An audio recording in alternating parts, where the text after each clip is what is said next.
Hey Raptors fans, here's a vlog of Masai Ujiri's press conference today.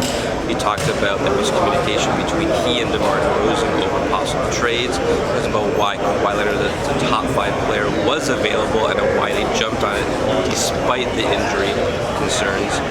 My favorite part is that Masai addressed my question of how tough the summer was, moving Toronto from a good team to a great team, and how those moves impacted Dwayne Casey and DeMar DeRozan, and why, even though emotional, he had to make those moves. Hey Masai, you mentioned the emotional aspect of the summer. When you have a really good team and you're moving them to that elite championship level, how tough have these moves been with Dwayne Casey and DeMar, just for you personally? Honestly, it's not about me, it's about them, and I repeat that the human part of this business is not is what I'm about. The other part is just tough for me. You build these relationships. I'm not here to cry. I'm not here to I don't want anybody's pity because it's not me. I still have my job. I'm still standing here. But with Casey and DeMar, I know what we've gone through, and I know everything we did together. But I also know their loyalty. I know them, and I know who they are as human beings. At the end of the day, sports, you want to win, and you want to win a championship. And you know what? I can also, I hate to be defensive here, but I can also say, when I came here, I gave them a chance. I could have done anything I wanted when I took the job. I could have let the coach go. I could have traded players, but we kept giving a chance and giving a chance. And maybe at some point, we have to do something different, and I'm actually happy that we did something different on a high, which gives them a chance. DeMar is going to an unbelievable organization. He gave Casey a chance, and he has a job with an unbelievable organization. I'm hoping that they rode out on a high horse, and with great pride of what they've done here, and I feel proud of them, what they did. But honestly, on the human side, I just got back from Africa 2 hours ago, and I haven't slept.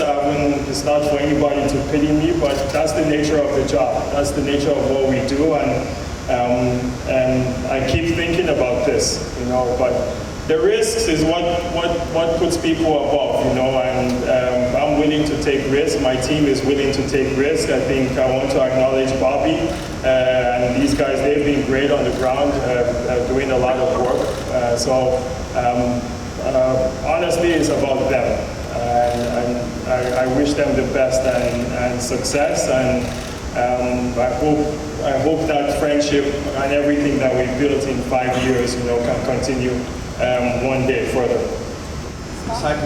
Did anyone from the Raptors organization give DeMar any indication that he would not be traded? And did you tell him he would not be traded? He seemed to feel he had been slighted. Was that the case, or if so, when was the last time he was told he wouldn't be traded? I had a conversation with DeMar at Summer League, and I really want to leave it at that. We spoke, and I spoke to him on I think maybe my mistake was talking about what we expected going forward from him. So not necessarily talking about trade, but what I expect from him going forward. And I think that's where the gap was, because in my job, I always have to assume that we're going forward with the team that I have. And if there was a miscommunication there, I do apologize to DeMar and his family and his representation. It's not what I meant, but these things come and go, opportunities come and go, and we have to react in my position, and I had to react at this time with this deal on the table. At one point, did DeMar or his agent, did they ask you about them being traded? Just because there were some rumors kicking around, so did it come up in a conversation in any way? What did you say? After every season, I meet with all the agents of the players, or Bobby does. does.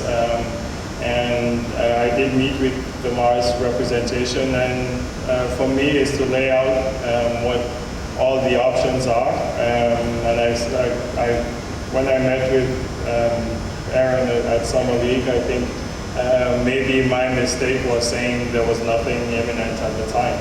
And I acknowledge that if it was a mistake, or I apologize to them if it was a mistake. But at the time, we were fourth on the ranks of trying to get anything done, and I didn't see anywhere the talks were going, and that's the message I delivered. It's my job to always go to these guys and talk about our team as it is.